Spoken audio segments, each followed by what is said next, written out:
Hey guys, Super Dave here. What I'm going to talk about today are 5 mistakes I made in my early years with student rentals. You know, it's a trial and error business. You're going to make mistakes and you'll learn from your mistakes, and hopefully in this video you can learn from mine and avoid them. So we're going to jump right into this. The first mistake I made was dealing with carpet. I used to have carpet in my properties. I would replace it when it wore out. I used to shampoo it when people moved in and out, and it's a horrible idea. What you need are hard, dry surfaces. If you have a slab or a basement, just paint it, sand it down, paint it with garage paint, or put tile down, and you'll never have to touch it again, especially if you do tile. And on the other surfaces, I've had a lot of luck with plywood. Just putting plywood tight together, sanding it, then putting a couple coats of clear coat on top of it to make it hard and durable. But you definitely need to get away from carpet. I wasted a lot of money and a lot of time. They spill drinks and they just absorb down into the pad. That makes the house smell. And then you bring a cleaning company in and all they do is make a huge mess, and everything's wet when they leave, and it creates mildew. You know, carpet and college kids do not match up. So always be thinking plywood or slabs or these new vinyl floors that can go down that are water resistant, and think of good, durable, dry surfaces and stay away from carpet. Number 2 mistake I was making for years was installing sheetrock into student rental houses. I realized that these kids at an early age, that when they got in these houses, they're really hard on the sheetrock. They punch holes in them, they have parties and bang into it and bang up the corners. So whenever I go into a house and I'm adding a bedroom, or I'm recreating a hallway, or I'm adding new, or I'm replacing old sheetrock, I bring it back with plywood.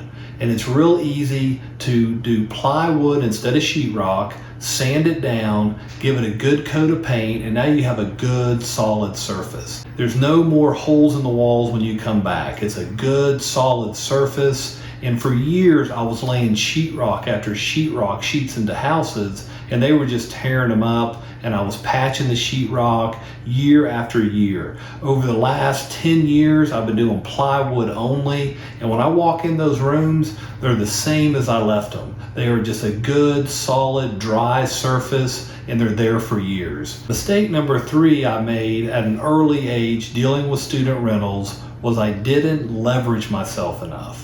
I was a young person. I didn't have a lot of savings, but I had the hunger and the desire to buy more properties.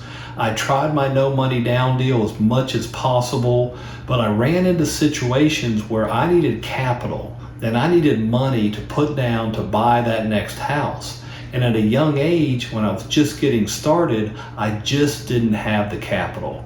And the mistake I made at that early age was I should have went to the bank and opened up a line of credit on that house. I should have refinanced a house that I already owned and got a cash out. I should have grabbed the capital that was right in front of me that was sitting in my houses. But I was young, I wasn't educated on high finance, and I didn't know how to get in there and grab that equity and turn it into capital. If I could have done that at a young age, if I could have created lines of credit and I could have grabbed that money, I could have bought more property at a younger age, but I was held back due to the money. So if you own a few rental properties or even one rental property, don't be afraid to go to the equity in that house to buy more property.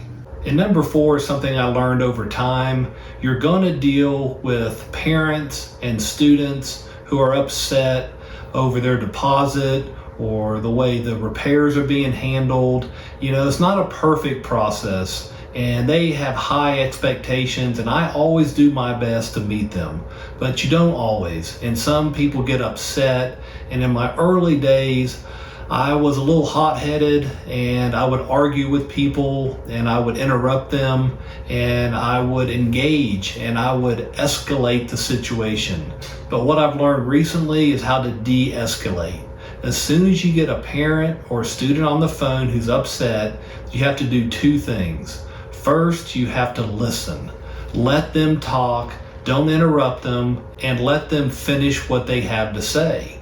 And rule number 2 is give them something. If they're complaining about their refrigerator, go ahead and get them a new one. If there's an issue that you can resolve by throwing a little bit of money at it and giving in and stop the fight, give them what they want, and de-escalate the situation. And the number 5 mistake I made, I didn't do enough at a young age. I've talked to a lot of people, and I just talked to a person the other day who was 24 years old. And they said, I'm not ready to buy property. There's no way I could go to a bank and get qualified and buy my first rental property.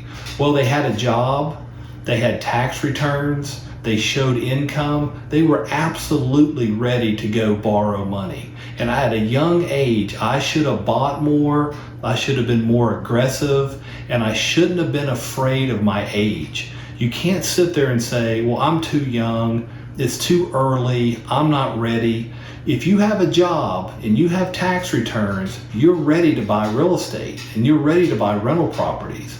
So my mistake was I waited too long, and when I got started, I should have bought more. And you're never too old. If you're at an older age and you think you've aged out from buying property, there's no age rules here. It's you. Are you hungry? Do you want to scale up and buy rental properties and retire early, or don't you? It doesn't matter if you're too young or if you're too old. It's your desire and your drive to make it happen. So at any age, when you're employed and you show income, you're ready to buy student rentals. Okay guys, I hope you learned from my mistakes, and there's plenty more to come. You know, you always make mistakes when you're in a business, but I've learned from them, and I'm sharing my knowledge and helping you have a smoother path to owning student rentals. So if you could, subscribe to my channel. It's real important to me. And give me the thumbs up if you like what you're hearing. And remember, in your day, do the most productive thing every moment of every day.